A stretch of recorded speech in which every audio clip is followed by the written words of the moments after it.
चलो बच्चों ये प्रश्न को देखते हैं। तो प्रश्न में दे रखा है क्रियात्मक समूह क्या होता है तथा इसके आधार पर कार्बनिक यौगिकों का वर्गीकरण किस प्रकार किया जाता है। प्रत्येक वर्ग का क्रियात्मक समूह बताइए तथा आइए मुख्य अवधारणा की चर्चा करते हैं। मुख्य अवधारणा। तो प्रश्न में क्या दे रखा है, क्रियात्मक समूह क्या होता है। तो यहाँ पे अगर हम देखें इसकी परिभाषा, क्रियात्मक समूह, इसका मतलब परिभाषा क्या होगा, ए से परमाणु का समूह, ए से परमाणु का समूह अथवा यौगिक जो मुख्यतः क्रियाशील होते हैं तथा जो यौगिक के रासायनिक गुणों का निर्धारण करते हैं उन्हें क्रियात्मक समूह कहते हैं। तो यहाँ पे हमने क्या देखा, ऐसे परमाणु का समूह अथवा यौगिक जो मुख्यतः क्रियाशील होते हैं तथा जो यौगिक के रासायनिक गुणों का निर्धारण करते हैं उन्हें हम क्या कहते हैं, क्रियात्मक समूह कहते हैं।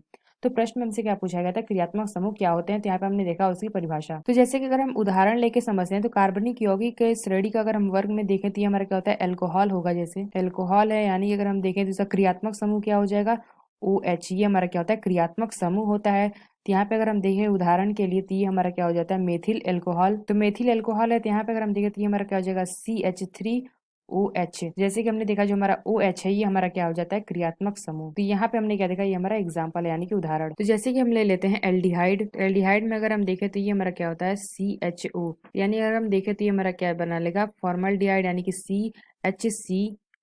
तो ये हमारा क्या हो जाएगा, जो हमारा CHO ये हमारा हो जाएगा क्रियात्मक समूह। वैसे अगर हम देखते हैं कीटोन में, कीटोन, तो कीटोन में हमारा क्या होता है, कीटोन में हमारा हो जाएगा C डबल बॉन्ड O। तो यहाँ से अगर हम देखें तो यहाँ पे हमारा क्या हो जाएगा, जैसे अगर हम देखें एसीटोन ले लेते हैं, यानी अगर हम एसीटोन लेते हैं तो एसीटोन का सूत्र होता है CH3COCH3। तो यहाँ पे अगर हम देखें तो ये हमारा जो C डबल बॉन्ड O होगा ये हमारा क्या हो जाएगा, क्रियात्मक समूह हो जाएगा।